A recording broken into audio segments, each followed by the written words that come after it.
So having learned that we can still see the Big Bang as something really hot with a temperature, and we can observe it with so-called cosmic microwave background, at least we would like to know the mathematics behind this expanding universe. And if you're not familiar with the calculus, you can sort of skip this part entirely.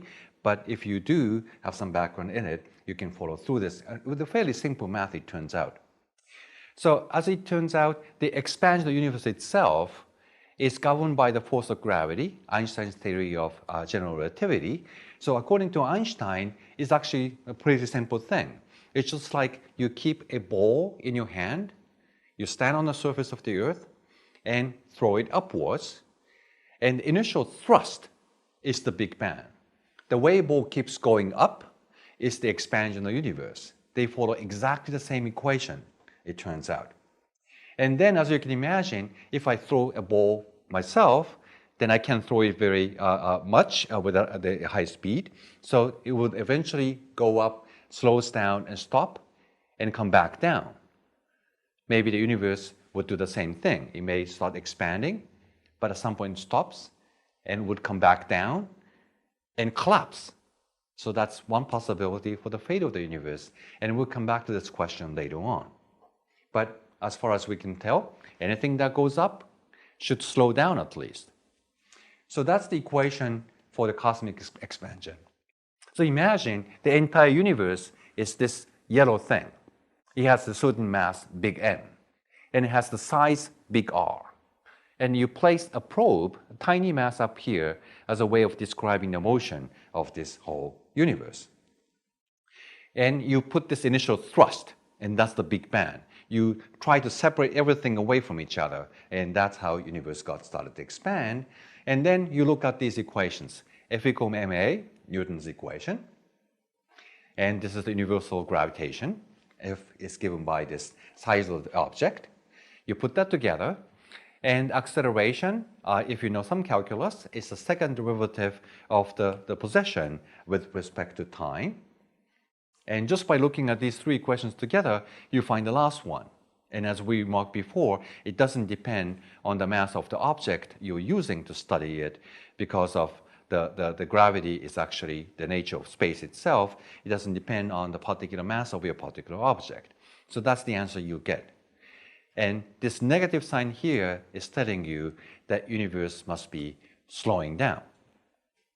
And given this, you have three possible fates. So if you use this equation, which is the same thing as the throwing the ball upwards from the surface of the earth, you can immediately see that three possibilities. One of them is, I said already, the ball keeps going up to some extent, but slows down and stops, and then comes back down. So that's the green curve here. As time goes on, the universe gets bigger and bigger, but slows down, stops here, and starts to come down, and then eventually ends up with the big collapse. And this is called the Big Crunch. Universe starts with the Big Bang and may end up with the Big Crunch. But if you manage to throw your ball with incredible thrust, let's say you launch a rocket with it, so then you have such a big speed to begin with, that's beyond the escape velocity we talked about before. Your rocket may escape the gravity of the Earth and just may keep going farther and farther away from us. That possibility would be in this red curve.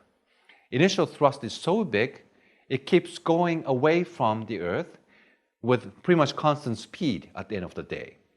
So that would be a universe that just keeps expanding forever, and that would be this red curve here. And between the green curve and red curve, there is a possibility that the initial thrust is just right to escape the force of gravity.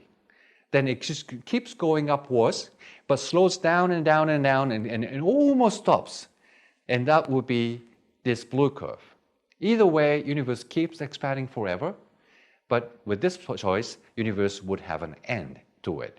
So these are the three possible fates to the universe, and that's what we used to talk about since the expansion of the universe had been discovered.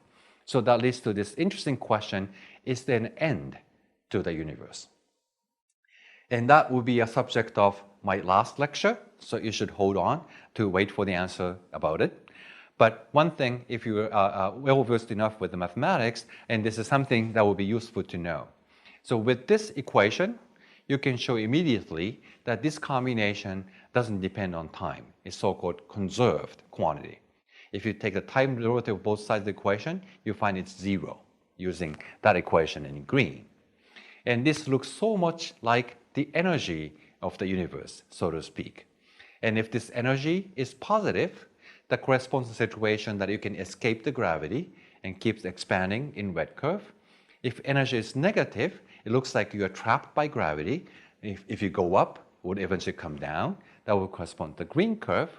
And the blue curve corresponds to the situation when this energy is exactly zero. So that's the way you can mathematically describe three possible fates of the universe. But either way, the universe seems to be slowing down. What would mean to us, if you're actually an observer looking into the telescope, is a bright future for you. Because the universe is getting more and more slowly as time goes on, more things would come into view as time goes on, and you'll be able to observe more and more things as time goes on, so observation becomes more and more fun. If that's the right future for us, well, I will talk about that in later lectures. So that's the end of my first lecture